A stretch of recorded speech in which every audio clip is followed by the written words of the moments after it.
RedNationBlogga back with another video, guys. The Rockets beat the Los Angeles Clippers. The Rockets beat the Los Angeles Clippers 111 to 103. This game was way closer than it should have been. The Rockets were up by as much as 19, and the Clippers whittled the lead all the way down, I believe, to as low as 4 with the bench. Like, not even the starters. Like, the guys that barely played, the guys that are buried at the bench, they actually brought the game back. Craig Ackerman kind of was saying, like, wow, like, the Clippers are only down 19. They're only down 16. And it seems like Ty Lue has thrown in a white flag, and he's brought the bench unit in. And that bench unit actually came back and made it a respectable score, 111 to 103.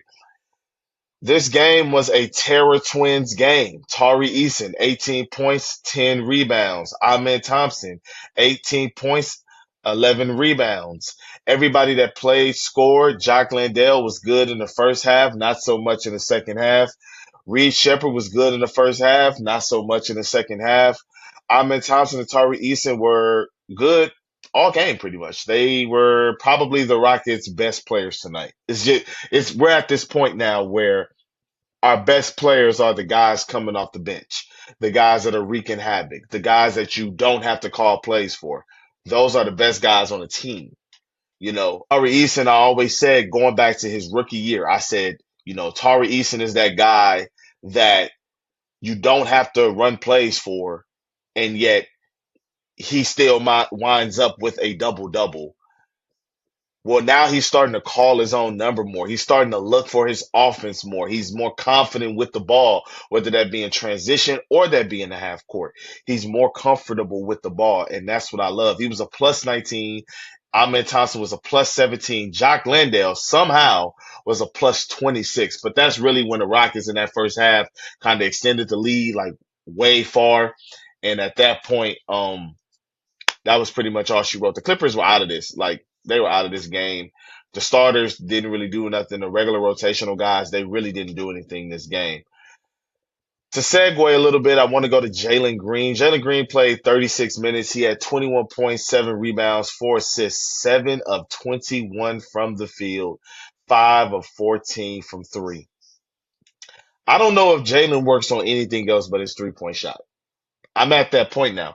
The mid-range, when he shoots a mid-range jumper, it does not look comfortable. It looks like, oh my God, I gotta shoot it up. Like, it looks so unnatural and so unfluid. Ahmed Thompson, who can't shoot, looks more fluid shooting a mid-range jumper than Jalen Green. And that's a problem because Jalen Green is supposed to be the scorer of this team. He's supposed to be the go-to guy on this team when you need a bucket.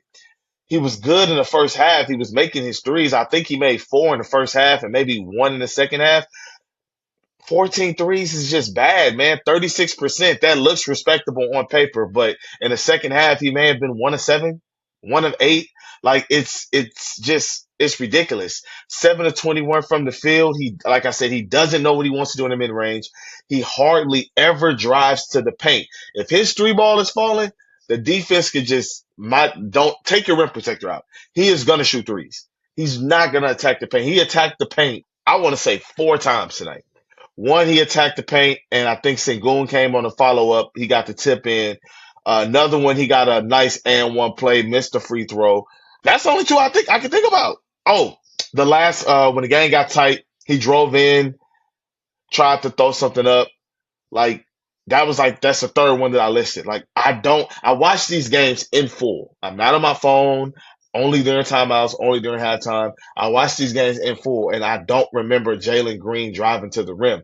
He's 6'6", 6'5". He's athletic. He's springy. He's lightning quick, and yet he doesn't get downhill enough. It's a huge problem to me. It's a huge, huge problem to me because you're not that great of a shooter. You need to get downhill. And I'm tired of coming in here, and I'm tired of getting on these podcast recordings and during wins, and the Rockets are on a win streak, and just not feeling good about it as a fan. I just don't feel good about the W as a fan. Like, as good as I should feel. I feel good that they got the W, but I just don't feel as good as as good as I should feel as a fan because of this type of stuff.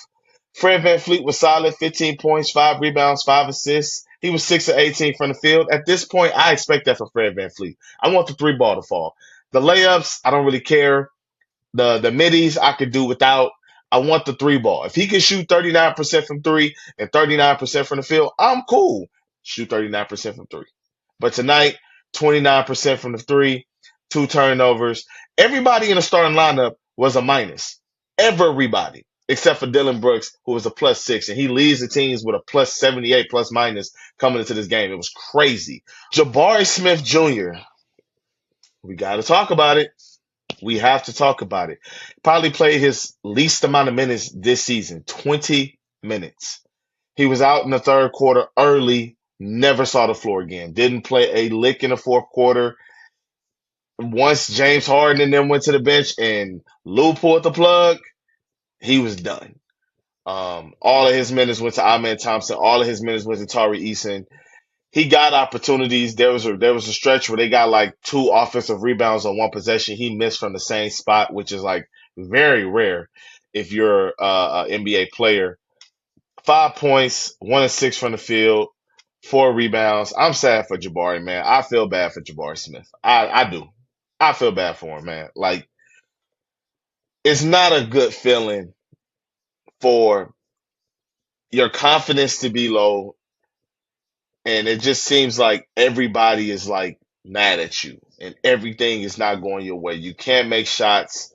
He made a 1 3, and he like put his hands up to the heavens because he just was so thankful to make a shot. And I know it sucks for Jabari Smith, man. Like, I feel bad for the bro because I want him to have a great career here in Houston.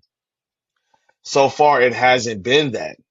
And the way that it's going is not looking like it's ever going to be that. His jump shot is not falling. It's I don't know what to say. I don't know what to say.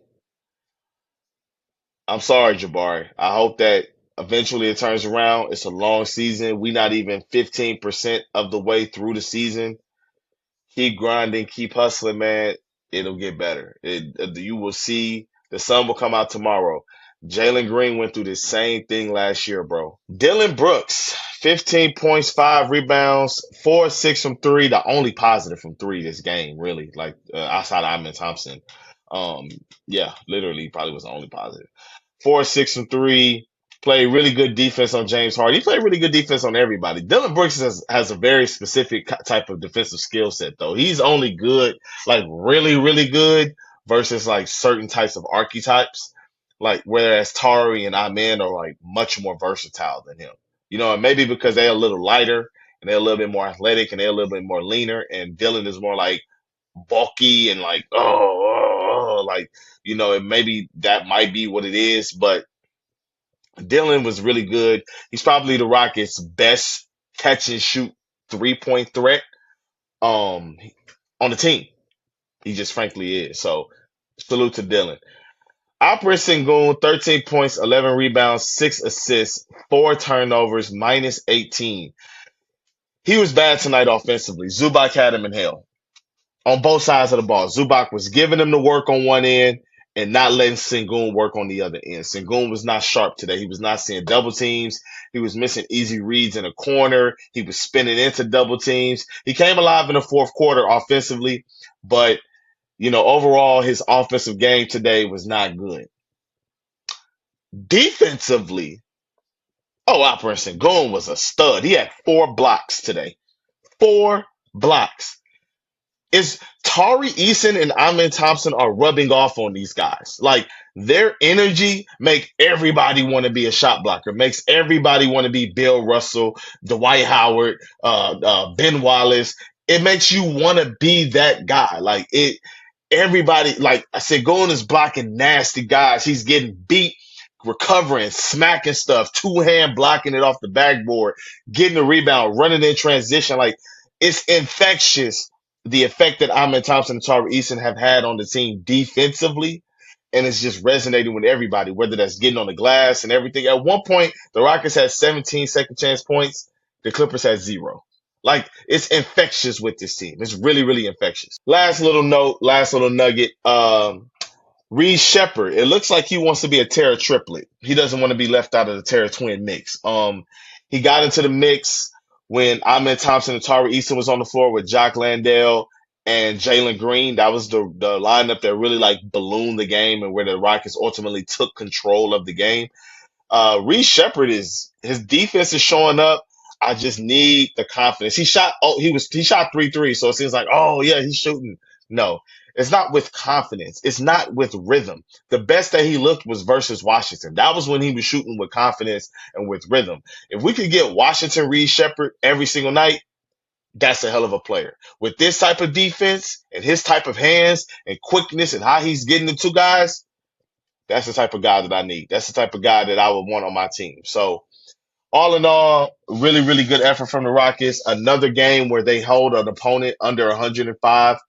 They're a really good team, guys. This is a really, really, really, really good defensive team. As always, guys, thank you for watching. Please like and subscribe. I'm grinding. I'm working. I'm going to put out as many videos as I can this year. Friday, you likely will not get a video from me. And I know that's an NBA Cup game. It sucks. If I do a video, it'll be out probably Saturday morning, just to let y'all know. Like and subscribe, guys. Red Nation Blogger out.